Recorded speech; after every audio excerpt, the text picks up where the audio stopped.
Let us now move on to very critical concept in financial management, that is present value. And this is not new for us because we actually started with this. How? Take this example. I'm going to invest 1000 at 10%, say for 1 year period. It means at the end of year 1, this 1000 would become 1100, right? I'm investing 1000 at 10%. This will give me interest of 100. So at the end of year 1, the future value will be 1100. And what did I use? I use the term future value. So future value means now this 1100 is future value. Okay, now this 1100 is future value. It means if I go to future, okay, if I go to future, what is this 1000? For me, now this 1100 is future value because it is in future.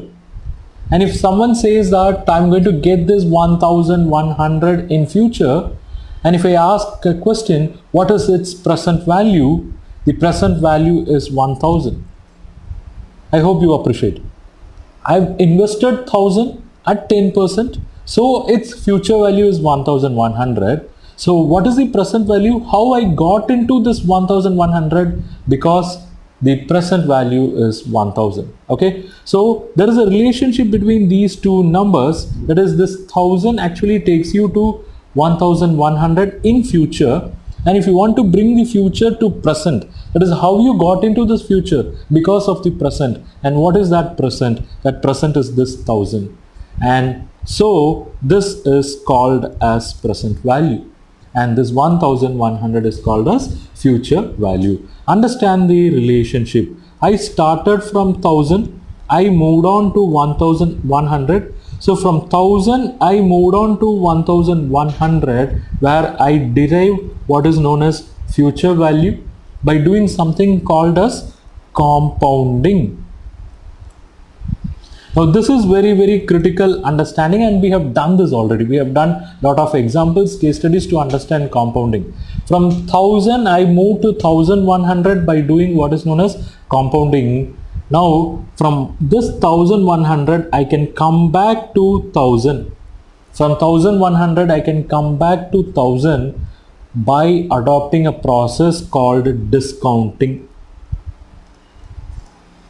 So this discounting actually helps me to find out what is the present value of this future value. Compounding will help me to find out the future value of this present value, whereas discounting will help me to find out the present value of this future value. So there is a cyclical relationship between present value and future value. Now if I give you the formula, it will be even more simple. Okay, what was our formula for future value? The formula for future value is very simple. We started saying future value is nothing but principal that is invested now. I'm stressing the word now. Okay, the principal invested multiplied by 1 plus I raised to the power n. Now focus is on the principal that is invested now. It is happening now. Is it not present value? The principal which is invested now, is it not present value? Answer is yes, it is the present value. Okay, so I'm going to rewrite the formula. Future value is equal to present value multiplied by 1 plus I raised to the power n. And I am interested in getting the formula for present value. And look at here, on the left hand side I have future value, on the right hand side I have present value multiplied by 1 plus I raised to the power n. So what can I do? I can simply shift this 1 plus I to the power n on the right hand side to left hand side, but when it goes to left hand side, it goes to denominator. Okay, so let me take it like this. Future value divided by 1 plus I raised to the power n is equal to present value. That's it. Present value computation is very simple. It is absolutely linked with your future value. Future value divided by 1 plus I raised to the power n is your present value. But I want to put this in a better fashion, not like that. So I'll say present value is equal to future value multiplied by 1 divided by 1 plus I raised to the power n. This is nothing, this is no different from what we have written here, okay? But I'm just showing it separately. I didn't want to show this absolutely in the denominator. I didn't want to show this component absolutely in the denominator. I'm just taking it separately, okay? Then let me rewrite that. Present value is equal to future value multiplied by, see here if you notice, in the denominator I have written 1 plus I raised to the power n, okay?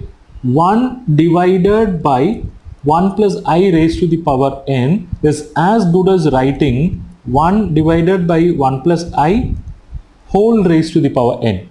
In both ways you will get the same value, okay? So let us conclude the formula. The formula for present value is equal to future value multiplied by 1 divided by 1 plus I, or let me just change this, 1 plus I raised to the power n. So this is the formula for present value. Present value is absolutely linked with future value because without future there is no present.